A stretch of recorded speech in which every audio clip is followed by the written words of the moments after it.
programa Los Ciberamigos, tu conexión digital cibersegura. Un espacio donde aprender a conocer y cuidarnos en un mundo digital es lo más importante. Si tienes un dispositivo conectado a internet, este programa es para ti. Yo soy Sai Pérez. Y yo soy Nelly Vázquez. Y juntos somos Los Ciberamigos. Agárrense de donde puedan. ¡Comenzamos!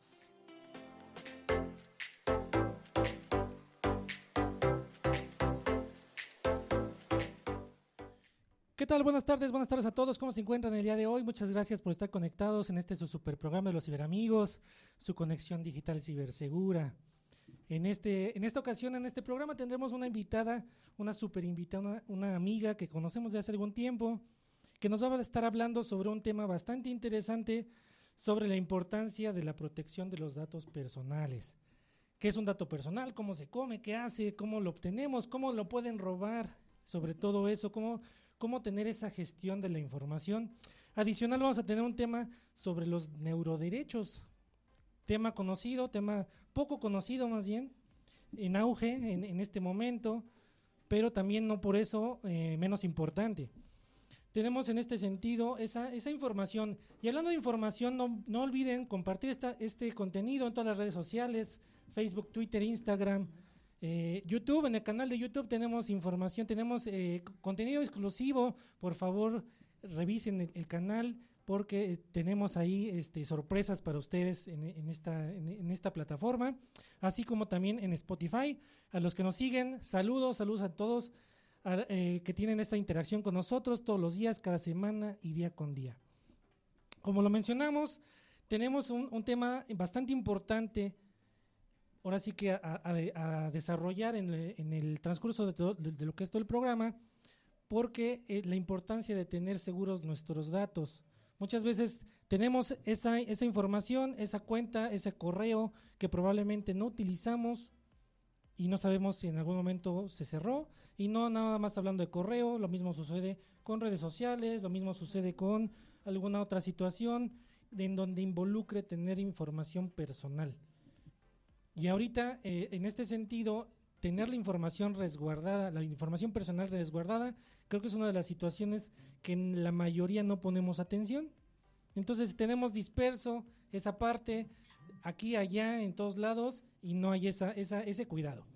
Como cada semana no me encuentro solo, nos encontramos con la ciberamiga Nelly Vázquez. Nelly Vázquez, ¿cómo estás? Buenas tardes. Hola, Inge. ¿Qué tal, amigos? ¿Cómo están? Buenas tardes, buenos días, buenas noches. A los que nos están sintonizando ahorita en Facebook en vivo, hola, ya es viernes. Muchísimas gracias por sintonizarnos.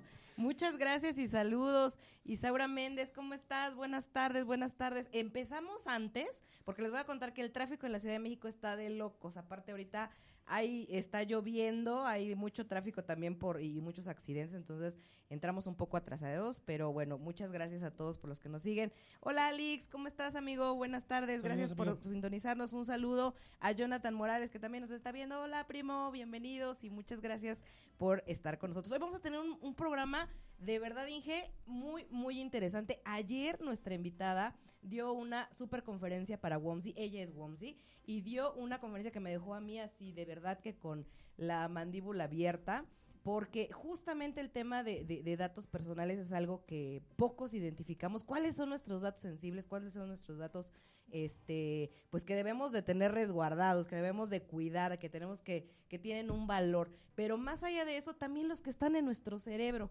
¿Se imaginan que puedan hackear nuestro cerebro y determinar qué es lo que quiere, qué es lo que la gente quiere que nosotros pensemos, o determinados gobiernos? No sé, se oye mucho como ciencia ficción, pero cuando aterrizamos a que ya hay tecnologías que están haciendo apoyo a personas que tienen Alzheimer, a personas que tienen algún problema de salud que tiene que ver con la neurociencia, pues también es muy factible que estos dispositivos puedan vivir en nuestro cerebro y que puedan manipular de cierta forma nuestros pensamientos, nuestra forma de pensar, nuestro yo. Entonces hay un estudio muy interesante del que platicó ayer nuestra invitada de hoy. Yo se las voy a presentar ya sin más preámbulos. Ella es Claudia Aylin Escoto Velázquez. ¡Bravo! Gracias a sus producers también que aplauden y todo, porque esperamos que este programa les guste el día de hoy. Claudia, bienvenida. Pues muchas gracias por la invitación a los ciberamigos. Estoy muy contenta y muy complacida de compartir aquí con toda su audiencia. Y pues sí, hablando de este tema de protección de datos personales que es fundamental, sobre todo para los jóvenes, ¿no? Que es importantísimo que tomen conciencia del tema, de la importancia de cuidar su información, de la importancia de no compartir su información en Internet, porque como bien sabemos, Internet no olvida. Y una vez que la información ya está en la red, pues ya es muy difícil que podamos controlar su difusión o el uso que se le pueda dar a la misma. En ese caso, bueno, pues afortunadamente en México pues ya contamos con un andamiaje normativo que nos permite también proteger nuestros datos personales, y que es importante que sobre todo nuestra audiencia y los jóvenes pues conozcan que existe ese andamiaje, que ya contamos con procedimientos también para el ejercicio de los derechos ARCO, incluyendo el derecho de portabilidad de estos datos personales, que les voy a platicar ahí un poquito, para que vayamos entendiendo más allá de los términos legales y de los términos más técnicos, pues toda la audiencia pueda entenderlo. ¿A qué nos referimos con un dato personal? Pues un dato personal va a ser toda aquella información que nos pueda ser identificable. Okay. Entonces, pues existe, como ya lo mencionaba, un mecanismo en México desde el año 2002, con la publicación de la Ley Federal de Protección, de la Ley Federal de Transparencia y Acceso a la Información Pública Gubernamental, pues empieza justamente este andamiaje normativo en el país. En aquel momento, si bien es cierto, se consideraba más como una limitante para el ejercicio del derecho de acceso a la información y más desde un término orientado a la confidencialidad. Lo cierto es que ha ido madurando este marco normativo y que posteriormente pues ya se emite, de esa ley federal se emite algunos ordenamientos secundarios que le permiten a las personas ya justamente empezar a conocer esta protección que tendrían que hacer de sus datos personales, pero no es sino hasta el año 2010 que ya se emite propiamente una Ley Federal de Protección de Datos Personales. En el 2010, para los particulares. Okay. Y que esa parte pues también empieza a tejer ese andamiaje normativo que ya permite tener más claridad de los principios que se tendrían que atender por parte de las organizaciones privadas, de los deberes que también se tendrían que atender, entre ellos el deber de seguridad de la información y el deber de confidencialidad, y también se establecen los procedimientos para el ejercicio de estos derechos de acceso, rectificación, cancelación y oposición para el tratamiento de sus datos personales. En ese ínter pues se da también la publicación, porque recordemos que a nivel mundial, y esto es como para que nuestra audiencia pueda conocer un poquito de dónde sale todo este tema de la protección de datos personales, pues a nivel mundial se gesta posterior a la Segunda Guerra Mundial, porque cuando se da el movimiento pues de persecución para los judíos, mucha de la información que se había obtenido a través de las encuestas o de los registros que se hacía de las personas, es que se da esta persecución. Es por ello que en el caso de Europa tiene más una visión de protección a las personas, de protección más proteccionista en cuanto a como un derecho humano, más allá que en el caso de, por ejemplo, de países como Estados Unidos, en el que está más orientada a una protección del consumidor. Sin embargo, pues justamente en el caso de México tomamos como referente ese marco normativo europeo que va más orientado a la protección de la persona en sí misma, y que lo comentaba esto a colación porque en el año 2016 se emite el Reglamento General de Protección de Datos de la Unión Europea, y que se vuelve también un referente importante para nuestro país. Para México. Se vuelve un referente importante porque es la base sobre la que se genera la Ley General de Protección de Datos Personales en posesión de sujetos obligados, y que también le da esa protección amplia a nivel de las organizaciones públicas. Y que es importante por eso así que conozcamos que las organizaciones tanto públicas como privadas tienen la obligación de dar un adecuado tratamiento a nuestros datos personales y salvaguardarlos. Y nosotros como personas tenemos el derecho de poder acceder a estos datos personales que está en su posesión. Podemos también solicitar que se haga una rectificación de estos datos personales, podemos cancelar esos datos personales o podemos oponernos a que se haga un tratamiento de estos datos personales. No me voy a meter tanto a la parte técnica porque si no, no nos daría tiempo de explicarlo, pero era importante este referente claro, para introducirme sobre el tema de los neuroderechos, ¿no? Claro. Y que era fue justo parte de la temática de la conferencia la charla que di el día de ayer en WOMSI, porque es un tema que nos está preocupando a todos. Si bien es cierto este tema de los neuroderechos o la neurotecnología, anteriormente la considerábamos como un tema de ciencia ficción, ¿no? Sí. Claro. Todos en algún momento leímos Frankenstein y veíamos cómo era que se hacía todo este experimento a nivel del cerebro, ¿no? Inclusive hubo una película muy reciente que se basó en esta novela de Frankenstein. Todos en algún momento vimos la película de Avatar, cómo también se conectaban y a través del cerebro, pues, y de algunos electrodos que se conectaban en el cerebro de las personas, pues podían tener una vida virtual a través de un avatar. También todos en algún momento, por ejemplo, vimos Iron Man, ¿no? Una persona que había tenido algún padecimiento físico y que gracias a la neurotecnología pues podía recuperar su motricidad. Y pensábamos que todo eso era parte de la ciencia ficción, pero pues el día de hoy ya está todo eso con nosotros. Y lo cierto es que desde los 80s, y si no es que un poco antes, ya estaba también la neurotecnología como parte de nuestra vida para el tema de salud. Sobre todo, por ejemplo, con los implantes cocleares que ya se estaban utilizando en aquel momento, también los implantes oculares que ya también se estaban empezando a utilizar, y también hasta con los marcapasos también fueron parte de esta neurotecnología que se empezó a utilizar para fines médicos.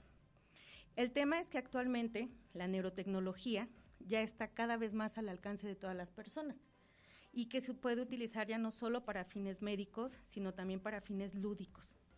Y esto va a tener un impacto importante, bueno, ya está teniendo un impacto importante en las personas, ya está empezando a preocuparse en general, el mundo entero se está preocupando por el impacto que puede tener, porque mucha de esta tecnología puede ser invasiva e inclusive puede modificar la manera en la que las personas perciben la realidad. Wow, no, hombre, sí, digo, ayer yo escuchaba del doctor Yuste, que compartiste un video donde justamente, les voy a platicar, el doctor Yuste es un profesor de la Universidad de Columbia y es pionero en el campo de los neuroderechos. O sea, él básicamente pues planteaba preguntas como, ¿alguna vez te has preguntado qué pasaría si alguien pudiera leer tus pensamientos?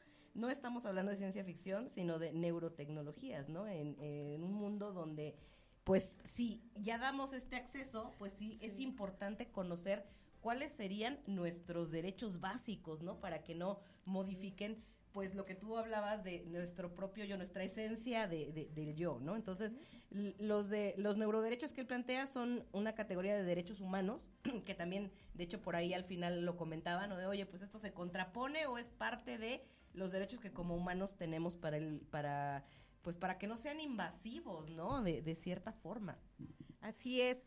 Pues sí, como bien comentas ahora y que les mostraba el día de ayer el video, el doctor Rafael Yuste ha impulsado desde el 2017 justamente que se puedan reconocer o que podamos ir trabajando como humanidad para que podamos proteger estos neuroderechos. El doctor Yuste arranca, él fue uno de los neurólogos que estuvo trabajando con el proyecto BRAIN. Este proyecto se lanza como una iniciativa en el gobierno de Barack Obama. Uh-huh. Sin embargo, en el 2017 él empieza a advertir justamente pues el riesgo también el beneficio, ¿no? Porque lo cierto es que las neurotecnologías pues también van a tener muchos beneficios para la humanidad y por eso es importante que encontremos ese equilibrio entre que se pueda seguir desarrollando nueva tecnología, pero también que se pueda proteger sobre todo la dignidad de las personas y los derechos humanos. Porque esta nueva tecnología pues va también a ayudar a temas muy importantes como es el Parkinson, como podría ser el Alzheimer, la depresión, y que son problemas que han sido complejos para que se identifiquen porque el cerebro humano, pues al día de hoy todavía no se ha descifrado en su totalidad, ¿no? Sigue siendo un reto para la humanidad. Uh-huh. Si bien es cierto, la neurociencia aportó muchos avances, como lo comentábamos ayer, nos ha permitido también identificar algunas zonas o dividir al cerebro en zonas que nos permite identificar qué función tiene una zona o la otra, y que al día de hoy pues ya se está cuestionando un poco porque se identificó también con estos nuevos descubrimientos de la neurociencia, que tenemos redes neuronales y que estas redes neuronales pueden tener neuroplasticidad y se pueden volver a conectar. Pues entonces también se identificó que cada una de las partes del cerebro no tienen funciones específicas, sino que estas redes neuronales podrían tener una función en una parte y también podrían conectarse con otra. Entonces, el cerebro es un misterio. Es un laberinto. ¿No? Sí, pero es un misterio interesante, sí, claro. hermoso, porque también ahorita justamente la neurotecnología pues está permitiendo que también podamos aprender más del cerebro, pero el riesgo también está en el mal uso que se pueda dar de esta neurotecnología, en que al ser una neurotecnología que no solo lee la información cerebral, sino que también puede modificarla, pues es ahí donde se advierte un riesgo grande, porque lo que comentaba en alguna de las conferencias el doctor Rafael Yuste, que ayer les platicaba, es que ellos ya han hecho pruebas de cómo se puede alterar la percepción de la realidad en una rata. Y la rata a lo mejor podría estar pensando que está, a lo mejor en la realidad está frente, o está como ahora nosotros en una cabina, pero alterando la percepción de la realidad de la rata, podría pensar que está en el mar, ¿no? Entonces, imagínense lo grave que puede ser eso para la conformación del yo de las personas. Sí, claro. No sé, me recuerda eso, creo que fue en Matrix, donde de repente no sabías hacer algo, te conectabas a algo, de repente descargabas cómo volar un helicóptero, ¿no? Cómo hablar otro idioma, cómo hacer algo que no sabías previo a. Yo creo que es el camino al inicio de hacer eso, ¿no? Sí, y justamente por eso es importante que se puedan estar revisando estos neuroderechos. Como lo comentaba ayer, pues existen ya, pues en la conformación de estos derechos humanos, encontramos también que ya tenemos varias generaciones de derechos que se han venido conformando a lo largo de la historia de la humanidad.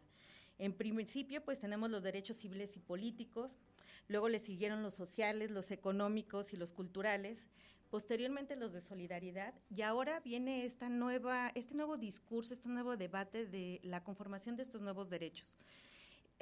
Digo un nuevo debate porque todavía hay quienes están a favor de que se creen estos neuroderechos y quienes resaltan que ya podrían estar integrados en los derechos humanos que al día de hoy ya tenemos reconocidos a nivel mundial.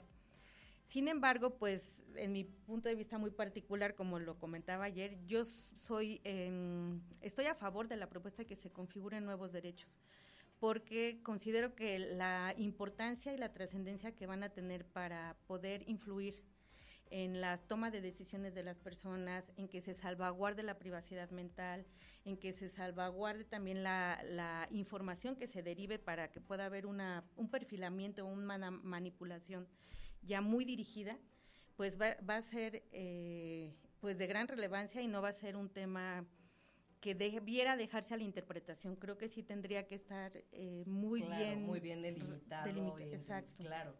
Pues muchísimas gracias, tenemos muchos saludos, creo que es un temazazo que da para muchísimo que platicar.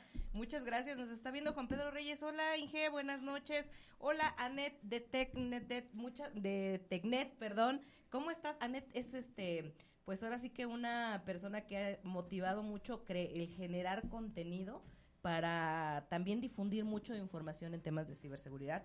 La verdad es que toda mi admiración. Marta Pinal también, hola amiga, ¿cómo estás? Buenas noches, saludos. Dice que se escucha muy bajito, nos dicen que se escucha muy bajito por ahí, ok. Y que quedan guardados estos videos. Sí, Martita, estos videos quedan guardados y acuérdense que los días lunes estamos ya con este mismo capítulo en YouTube. Claudia, pues no, empezamos como que de lleno. Empezamos atrás adelante. Nada más para que se den, de verdad, ella tiene un currículum súper amplio, es una semblanza que de verdad que vale la pena mencionarla. No sé si quieras empezar, Inge. Claro que sí, Claudia Escoto. ¿Quién es Claudia? Consultora independiente, especialista en protección de datos personales. Como lo ven, se ve que le sabe, que le mueve, que hace y todo que le apasiona. Y que le apasiona, sobre todo, sí, exacto. Sí, total.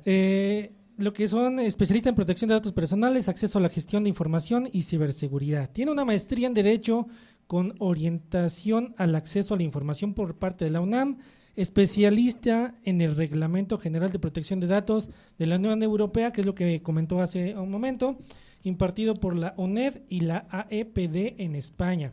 También tiene un diplomado de gestión de ciberseguridad de la UNAM y ha sido certificada en el programa de Security and EI for the New CISO Generations of the Security and EI School for Women CISO, coordinado por el EPIC Lab ITAM y Google.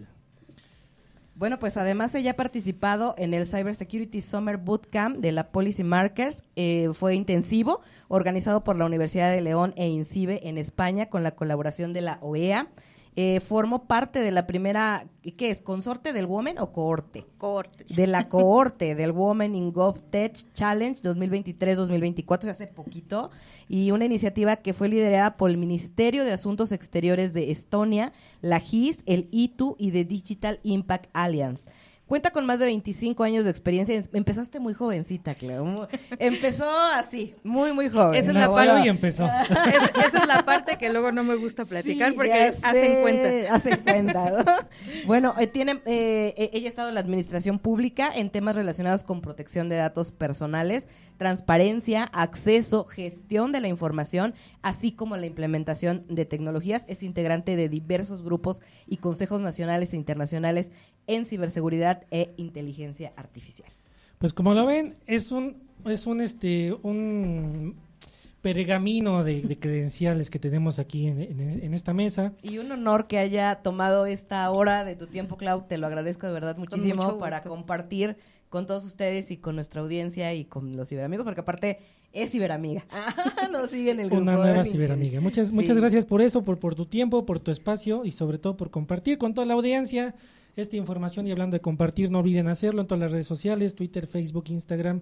En nuestro canal de Facebook tenemos interacción más cercana, se publican desde noticias de la semana, lo más relevante, lo que está sucediendo, memes sobre todo. También. Ahorita en Facebook estamos en vivo, si tienen alguna pregunta con respecto a lo que estamos platicando acerca de los derechos, de la neuroderechos, hablemos así, y de temas de nuestra información, de confidencial, personal y todo es eso. Conocer, sí, y de lo importante que es conocer estos derechos, ¿no? Creo que la postura que tiene Clau es pues hacer una nueva, completamente distinto, separarlo de los derechos humanos y conocer esos derechos que tenemos, ¿no? En temas de neuro. Pues vamos a hacer aquí un paréntesis muy rápidamente.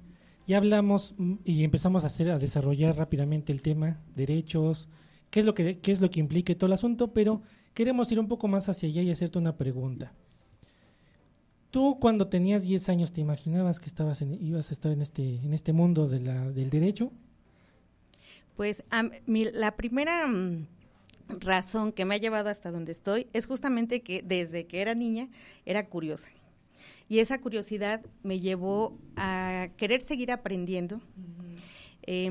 Además, pues también siempre me llamó la idea de que pudiéramos mejorar el mundo y nuestro entorno y que pudiéramos hacer cosas positivas para las personas.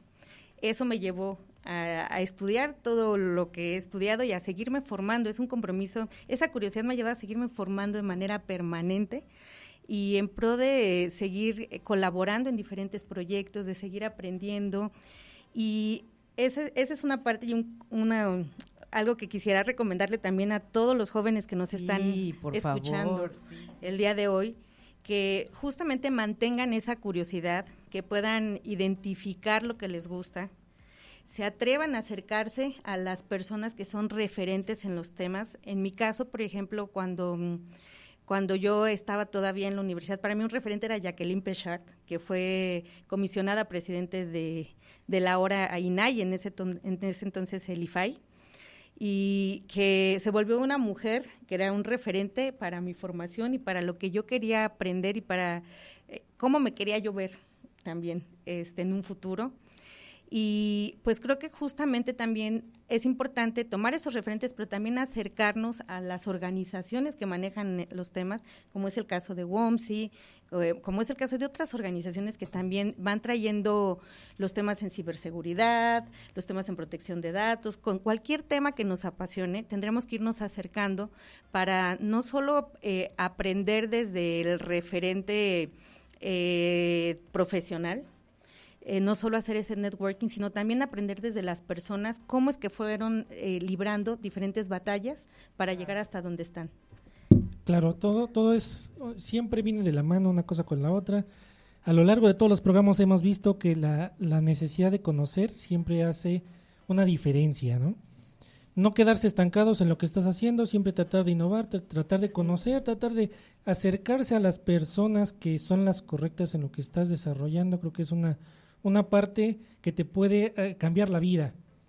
Así es. Si no estás correctamente perfilado, pudieses tener la ayuda para que te perfiles correctamente lo que estás buscando. Así es, y ahora que comentabas este punto, es importante que no tengan miedo al fracaso, no tengan miedo a emprender, no tengan miedo a intentar. Y aquí quería citar, por ejemplo, la experiencia de Thomas Alva Edison, ¿no? Uh-huh. Cuando él estaba justamente en este proceso de investigación de la bombilla eléctrica, uno de sus discípulos le hizo la observación de que ya llevaban más de 1000 intentos, o más bien le decía que eran más de 1000 fracasos y que no estaba funcionando y no estaban llegando a ningún lado.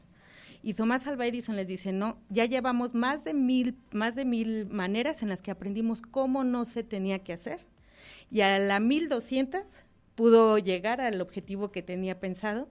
Y este experimento que llevó a cabo con la bombilla eléctrica se volvió un referente para la humanidad. Claro. Entonces, no tengamos miedo a eso, tengamos presente el reinventarnos, tengamos presente el seguir intentando, el seguir aprendiendo, y justo hasta también en un término de negocios, pues el capitalizar también los fracasos, porque al final es conocimiento. Y si sabemos tener esa percepción diferente de esos fracasos o esos intentos que no se lograron en un primer momento, o que no llegaron al objetivo en un primer momento, pues estos podemos capitalizarlos. Claro que sí. ¿No? ¿En qué momento deja de ser un fracaso? Cuando aprendes y lo corriges. Así es. Sí. Como lo hemos visto ahora sí que en otros programas con otros ciberamigos, ha sido una situación recurrente de si lo tomas de la forma correcta, un error siempre te va a ayudar a crecer. Y crecer siempre viene detrás del éxito, y el éxito siempre viene detrás de muchos errores. Así es. Entonces es un ciclo que siempre viene arriba, abajo, y la idea es no estancarse, no quedarse en eso, siempre ir un paso adelante. Así es. Totalmente.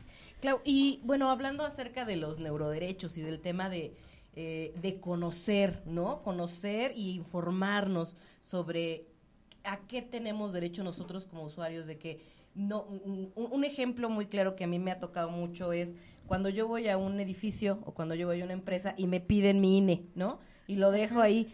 Realmente eso no debería pasar, ¿no? Yo tengo derecho a la privacidad de mi información y a decir, pues velo, a lo mejor, no sé, tómame una foto o no. ¿Cómo resumirías el tener esos derechos como usuarios para el manejo de nuestros datos personales? ¿Por dónde empezaría una persona, para identificar pues esos derechos?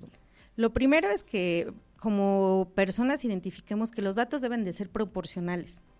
Cuando ya vemos que los datos son desproporcionales para el servicio o el trámite que vamos a realizar, pues entonces ahí ya tendremos que ponernos a dudar, ¿no?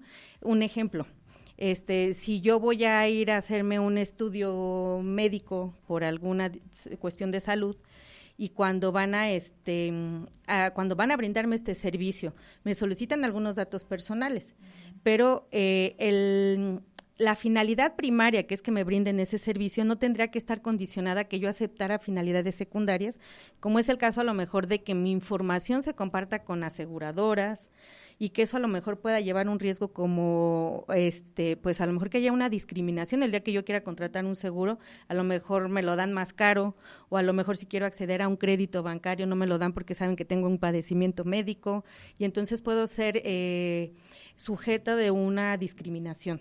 Entonces sí tendríamos que cuestionarnos un poquito, también tendríamos que cuestionarnos lo que hemos visto inclusive ya hasta en programas como Netflix, ¿no? Esa famosa frase de que cuando el producto es gratis, pues tú eres el producto, ¿no? Porque al final tus datos personales es lo que están pagando ese servicio al que estás accediendo. Y hay un ejemplo muy práctico que me decía la doctora Anaíbi Becerril, que fue mi maestra en la maestría de Derecho, y que a mí se me quedó muy grabado porque creo que sí pasa en la realidad. ¿Por qué si un día vamos en la calle y alguien nos dice, te regalo un auto? Pues nos los cuestionamos, ¿no? O sea, decimos como, ¿por qué? O a razón de qué, robado, o como, ¿por qué me lo estás regalando? ¿Qué me vas a pedir, no? Y por qué esa misma forma en la que nos cuestionamos en un ambiente físico, no nos los cuestionamos en un entorno digital. Cuando nos dicen, te regalo una aplicación, te regalo un servicio, te regalo un producto, bueno, ahora ya está con el Buen Fin, te regalo algún otro producto que te va a llegar a tu domicilio. Y no nos cuestionamos y le damos clic y aceptamos todos los términos y condiciones sin leerlo, con la objeción también de que los términos y condiciones y los avisos de privacidad siempre son larguísimos y pocas veces las personas los leen y menos los entienden, ¿no? Entonces, y sobre todo si se trata de adolescentes, pues está complicado, ¿no? Entonces, creo que esa es la parte, simplemente cuestionarnos el por qué es gratis, por qué me lo están regalando, qué tipo de información me están pidiendo, si para hacerme llegar el producto me están pidiendo mi dirección, si para no sé, para que yo pueda acceder a una página ya me están pidiendo mi número de teléfono como por qué. Nombre, dirección, correo. Así es, eso tendríamos que cuestionarnos, que los datos que nos solicitan no sean desproporcionados al servicio al que queremos acceder. Claro, por ejemplo, ahorita el ejemplo que nos comentaba aquí Nelly, llegas a un edificio, te piden tu identificación, ¿cuál sería la recomendación? Ahí, ese es un tema, porque por ejemplo, cuando yo estuve como sujeto obligado, también yo ya, de la trayectoria que tengo, pues pasé desde que me tocó revisar las iniciativas en las que se estaba revisando el marco normativo, me tocó ser sujeto obligado y luego me tocó también ser parte del órgano garante. Pues había veces en las que había pues cierta resistencia en que si una persona acudía, por ejemplo, a una dependencia pública, ¿por qué tenía que quedarse su registro y por qué ese registro de acceso al inmueble de la organización tendría que hacerse público?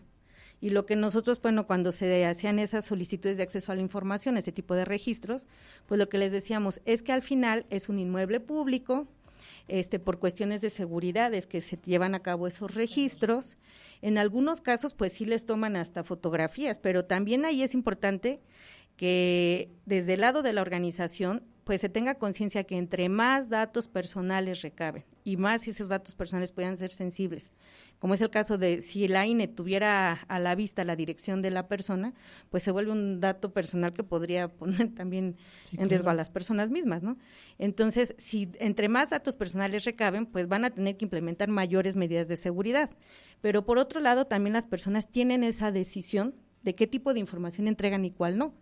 En el caso de las organizaciones públicas, y regresando a la pregunta, pues lo que nosotros le decíamos, si no quieres que esté tu nombre en un registro de que acudiste a una dependencia, a alguna organización pública, pues no acudas, pero porque sí es importante que haya un registro.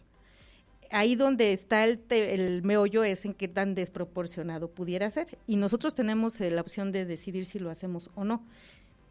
También el otro punto es que si tenemos la necesidad de acudir por algún trámite, pues ahí lo que podríamos hacer es, o lo que yo le sugeriría, es revisar el aviso de privacidad de la organización, sea una organización pública o privada, y entonces ejercer los derechos ARCO, porque podemos ejercer nuestros derechos de cancelación. Ok, yo fui a la organización, tomaron mi fotografía, pero en cuanto yo ya no tengo necesidad del trámite o cuando yo ya realicé mi trámite, puedo ejercer ese derecho de cancelación de mi información. O sea, podemos pedirle a la dependencia que borre nuestra foto, el video, el registro de que estuvimos ahí. Así es. Mira, yo no sabía eso, por ejemplo. No sé si tú lo sabías.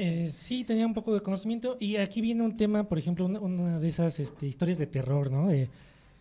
Llega una persona, se registra un edificio, le piden su INE, la entrega, se sube. Y cuando regresa, ¿qué crees? Que ya le dan otra INE. Y no se da cuenta hasta que llega a su casa y de repente iba a hacer algún trámite, alguna otra cosa. Y resulta que la única opción o la única forma de cómo pudo entregar esa credencial, fue ahí en ese lugar. Regresa al lugar y de plano no se hicieron responsables. Ella tenía la información, la tarjeta de otra persona que también había ingresado, y pues ahí se hizo todo un rollo, ¿no? Resultó con punto y aparte A, nunca pudo recuperar su INE. Fíjate, aquí también nos están diciendo, Anet nos comparte, si tu trabajo ayuda a los empresarios a ganar dinero, ¿por qué no hacerlo para ti misma? En los derechos humanos tenemos ese derecho de la privacidad de nuestros datos. La ley en México se basa en estos derechos para la protección de datos. Lo que no veo bien es que las compañías de e-commerce exijan a sus mensajeros pedirte hasta una foto con el paquete y tu INE. No todas, pero sí en su mayoría. No digo cuáles, pero sí, te piden, ¿no? Pues eso sí es grave y por eso es ahí donde debemos de tener cuidado. ¿Qué tan desproporcionado es el acceso a la información de las personas con la contraprestación del servicio, del trámite que estamos realizando? Y que eso también nosotros tenemos que cuestionarnos. Y en el caso de lo que comentabas, pues sí existen los mecanismos para que se puedan ejercer estos derechos ARCO, pero también existen los procedimientos para que en caso de que la organización, ya sea pública o privada, no atienda de manera debida estos derechos o es del ejercicio de derechos ARCO que haga cualquier persona, pues también se puede acudir al órgano garante. También existen esos mecanismos para que se pueda hacer una denuncia ante el órgano garante y el órgano garante también puede intervenir. Claro. Entonces, ahí es importante también, ahorita no nos da tiempo de explicar todos los procedimientos, pero que puedan saber que existe un órgano garante a nivel nacional que justamente protege los datos personales y que salvaguarda la información de las personas que pueda estar en el tratamiento de una organización pública o privada. Claro, y quien quiera más información sobre este tema de los derechos para el manejo de nuestros datos personales, ¿dónde puede acudir? Pues acudir al órgano garante, al INAI. Lo que les sugiero es que puedan consultar la página del instituto, que es www.inai.org.mx. Ahí hay un apartado de datos personales y tienen diferentes documentos que les pueden explicar tanto a los titulares como a las organizaciones públicas o privadas, cómo es que pueden justamente atenderse estas obligaciones para la protección de los datos personales y en el caso de los titulares, cómo es que pueden ejercer sus derechos. Y también, pues yo creo que ahí hay algunas, también en la página hay algunas infografías que son mucho más amigables para que se pueda entender el tema, pero sugiero que ahí pudieran consultar información. ¿Y tú asesoras a las empresas para temas, no sé, legales, para temas de avisos de privacidad? Pues como ya tengo una formación, como ya lo ven en el tema, sí puedo. He estado últimamente dando capacitaciones. Bueno, me han invitado a dar capacitaciones. He estado dando algunas asesorías también para que se puedan dar cumplimiento, más allá de los avisos de privacidad, para elaborar el aviso de privacidad, porque es importante que sepamos que no porque las organizaciones cuenten con un aviso de privacidad, eso quiere decir que ya están cumpliendo, porque al final el aviso de privacidad pues también es un reflejo, o para que puedan elaborar adecuadamente este aviso de privacidad, pues se tiene que estar dando cumplimiento a estos principios, a estos deberes, se tienen que contar con los procedimientos para ejercer los derechos ARCO dentro de la organización, se tiene que contar con una persona designada para que pueda atender estos procedimientos o un área que pueda también hacerlo dependiendo del tamaño de la organización, en el caso del sector privado. Entonces, es importante que sepan que también, pues sí, les he brindado algunas asesorías, pero justamente lo que les digo es, el cumplimiento va más allá, ¿no? Claro. Y en este sentido, ¿dónde podemos contactarte? Pues me pueden contactar en mis redes sociales, es @Klaus _Escoto en X, así es como me encuentro, y en LinkedIn estoy como Claudia Escoto, ahí sí me pueden encontrar. Y pues con todo gusto lo que requieran, cualquier charla, cualquier acompañamiento, cualquier asesoría, cualquier clase, estoy a la disposición. De cualquier forma, esta información va a estar en los comentarios de las publicaciones en todas las redes sociales. Y hablando de redes sociales, Nelly, cuéntanos, ¿qué nos dicen? Pues un saludo a Areli Vázquez, que nos hace el favor de conectarse por primera vez para ver el programa, bienvenida. Y Ana Paola Ruiz Galindo nos pregunta, dice, ¿hay asesores en el INAI para temas de políticas de privacidad de datos o avisos de privacidad? Es pregunta, dice, yo hice el mío en línea, ¿eso es correcto? Pues yo sugiero que sí haya, o sea, para la primera pregunta, sí hay asesores en el INAI, o sea, sí se pueden acercar al INAI y el INAI puede apoyarles en brindarles alguna orientación al respecto. Y como les decía ya anteriormente, si bien es cierto, existe una herramienta para que se pueda generar el aviso de privacidad, pues lo ideal no es que solo se genere el aviso de privacidad, esta es una herramienta de apoyo, pero sí se tiene que tener todo el resto de del cumplimiento que ya establece el marco normativo, dependiendo también del tipo de datos personales a los que le estamos dando tratamiento, porque es importante considerar que si bien es cierto, si estando en México pues nos aplica el marco normativo nacional, ya sea para sujetos obligados o para particulares, también lo es que si estuviéramos haciendo tratamiento de datos personales de europeos, por ejemplo, pues aplica el GDPR, ¿no? O sea, sí nos es vinculante. Entonces, es importante que identifiquemos que esas herramientas que nos facilitan justamente el cumplimiento no es que nos garantizan que se estén atendiendo todas las obligaciones que normativamente está, bueno, cuando se hace tratamiento, las organizaciones deben atender, ¿no? Es todo un ciclo que se tiene que estar cumpliendo, ¿no? No puedes tener una parte nada más ahí a la buena de Dios y hasta ahí se acabó, ¿no?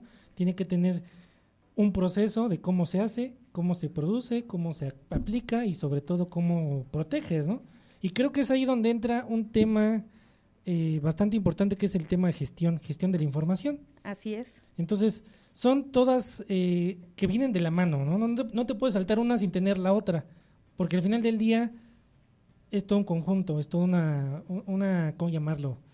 Pues una flor así de muchos pétalos que tienes que tener todas esas palomitas para que te digan tú sí cumples o tú no cumples, ¿no?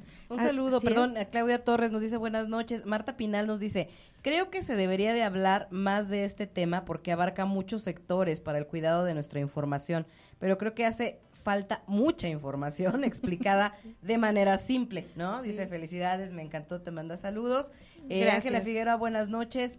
Pau nos vuelve a decir, y este acceso me lo pueden asesorar, me lo pueden dar en el INAI, me imagino yo que sí, ¿no? Como bien sí. dice, ahí.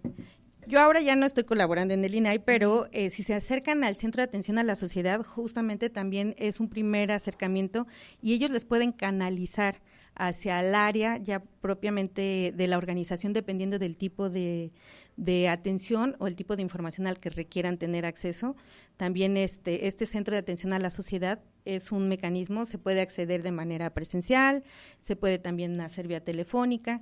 Entonces, en ese centro podríamos encontrar como perdón, aquí nos dicen, ¿hay alguna guía de cómo usar los servicios del INAI?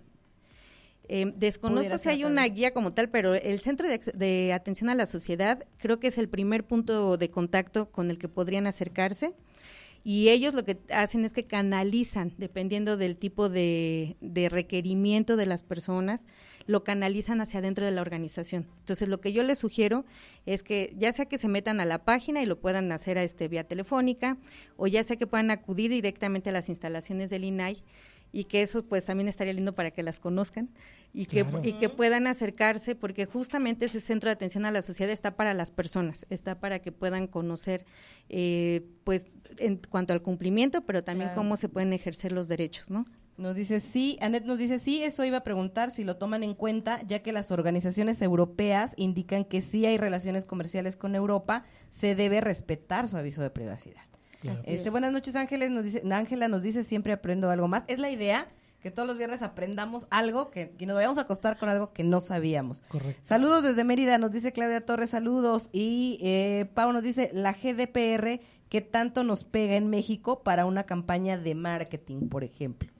Pues ahí sí es importante, como ya lo mencionaba, que es vinculante si hacemos tratamiento de datos personales de europeos o si los productos que se ofrecen están dirigidos a europeos.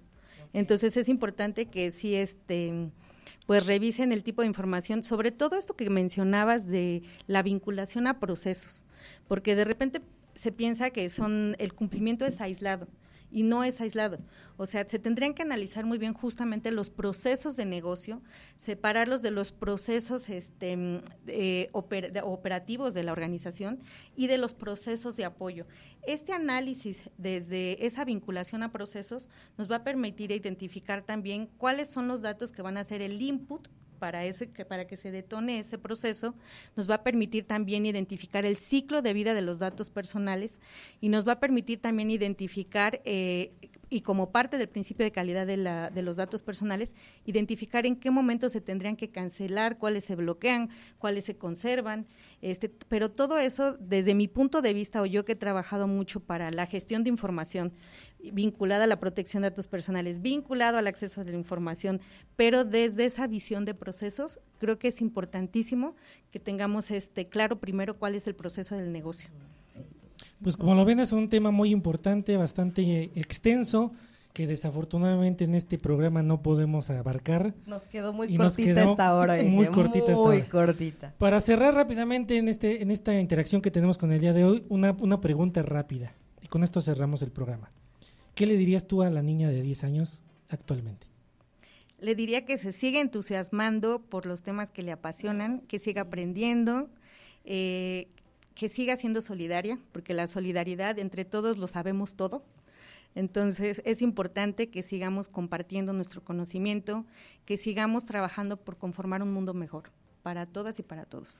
Perfecto, pues con eso nos quedamos. Muchísimas gracias por estar con nosotros el día de hoy en este programa que se nos hizo súper cortitito y como un vaso de agua se nos fue de volada, ¿no? Entonces esperemos tenerte por aquí de regreso muy pronto y que nos puedas ilustrar con este tema, ¿no? Porque es bastante amplio y pues ahora sí que en 60 minutos, 40 minutos no da para tanto, alcanza, ¿no? No alcanza. No queda más que agradecer el tiempo también a los que nos estuvieron viendo en todas las redes sociales, agradeciendo esta interacción, y no queda más que agradecer este tiempo y vernos, acompáñenos en el siguiente viernes para más información.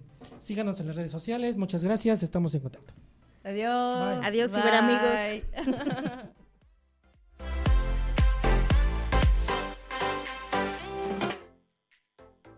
Gracias por acompañarnos en este espacio. Esperamos se hayan divertido. Recuerden, síganos en nuestras redes sociales, dale like y comparte con todos tus amigos para que estén más seguros en esta vida digital. Los esperamos en el próximo programa, donde tendremos información sobre tecnología, noticias y más contenido sobre temas de tu interés. Cyberamigos, Los esperamos.